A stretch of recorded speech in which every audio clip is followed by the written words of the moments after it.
Hello प्यारे बच्चों।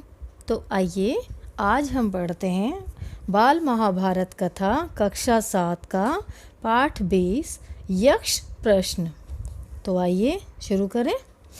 युधिष्ठिर उसी विषैले तालाब के पास जा पहुँचे जिसका जल पीकर उनके चारों भाई मृत से पड़े हुए थे।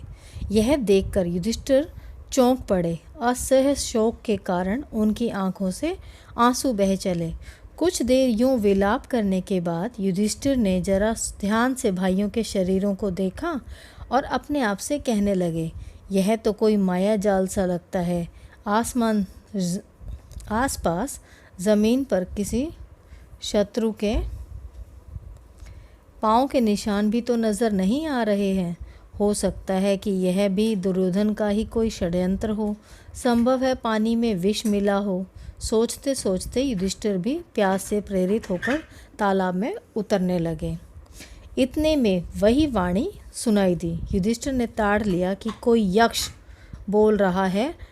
उन्होंने बात मान ली और बोले, आप प्रश्न कर सकते हैं। यक्ष ने कई प्रश्न किए जिनके उत्तर युधिष्ठिर ने दिए। प्रश्न, मनुष्य का साथ कौन देता है? उत्तर, धैर्य ही मनुष्य का साथी होता है। कौन सा शास्त्र है जिसका अध्ययन करके मनुष्य बुद्धिमान बनता है? उत्तर, कोई भी शास्त्र ऐसा नहीं है। महान लोगों की संगति से ही मनुष्य बुद्धिमान बनता है। भूमि से भारी चीज़ क्या है? संतान को कोख में धारण करने वाली माता भूमि से भी भारी होती है। आकाश से भी ऊंचा कौन है? पिता। हवा से भी तेज चलने वाला कौन है? मन। घास से भी तुच्छ कौन सी चीज़ होती है? चिंता। विदेश जाने वाले का साथी कौन होता है? विद्या। घर में ही रहने वाले का कौन साथी होता है? पत्नी। मरणासन वृद्ध का मित्र कौन होता है? दान, क्योंकि वही मृत्यु के बाद अकेले चलने वाले जीव के साथ साथ चलता है। बर्तनों में सबसे बड़ा कौन सा है? भूमि ही सबसे बड़ा बर्तन है जिसमें सब कुछ समा सकता है। सुख क्या है? सुख वह चीज़ है जो शील और सच्चा चरित्रता पर स्थित है। किसके छूट जाने पर मनुष्य सर्वप्रिय बनता है? अहम भाव के छूट जाने पर। किस चीज़ के खो जाने से दुख नहीं होता है? क्रोध के खो जाने से। किस चीज़ को गंवाकर मनुष्य धनी बनता है? लालच को। संसार में सबसे बड़े आश्चर्य की बात क्या है?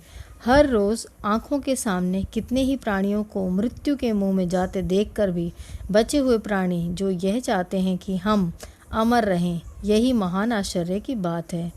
इसी प्रकार यक्ष ने कई अन्य प्रश्न भी किए और युधिष्ठिर ने उन सब के ठीक ठीक उत्तर दिए। अंत में यक्ष बोला, राजन, मैं तुम्हारे मृत भाइयों में से एक को जीवित कर सकता हूँ। तुम जिस किसी को भी चाहो वह जीवित हो जाएगा। युधिष्ठिर ने पल भर सोचा कि किसे जीवित कराऊं। थोड़ी देर रुककर बोले, मेरा छोटा भाई नकुल जी उठे।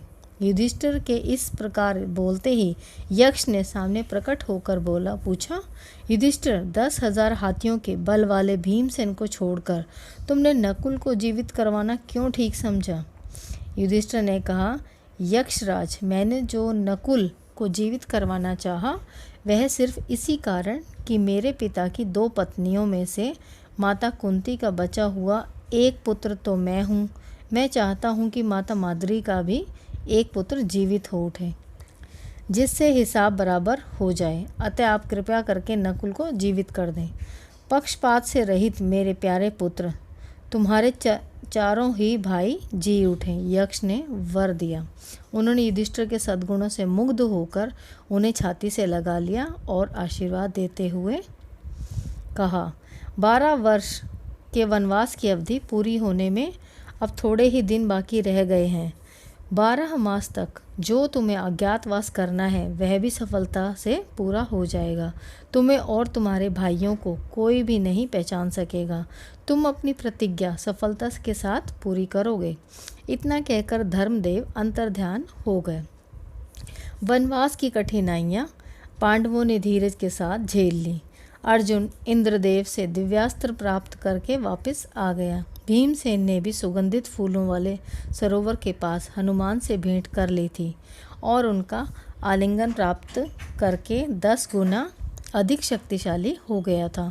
मायावी सरोवर के पास युधिष्ठिर ने स्वयं धर्मदेव के दर्शन किए और उनसे गले मिलने का सौभाग्य प्राप्त कर लिया था।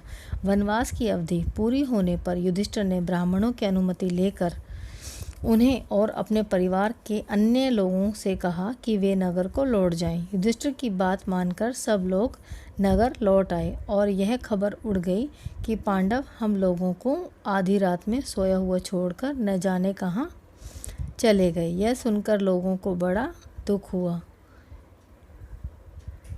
इधर पांडव वन में एकांत स्थान पर बैठकर आगे के कार्यक्रम पर सोच विचार करने लगे। युधिष्ठिर ने अर्जुन बताओ कि यह 13वां वर्ष किस देश में और किस तरह बिताया जाए।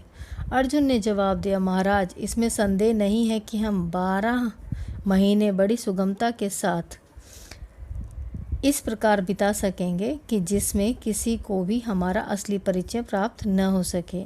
अच्छा यही होगा कि हम सब एक साथ ही रहें।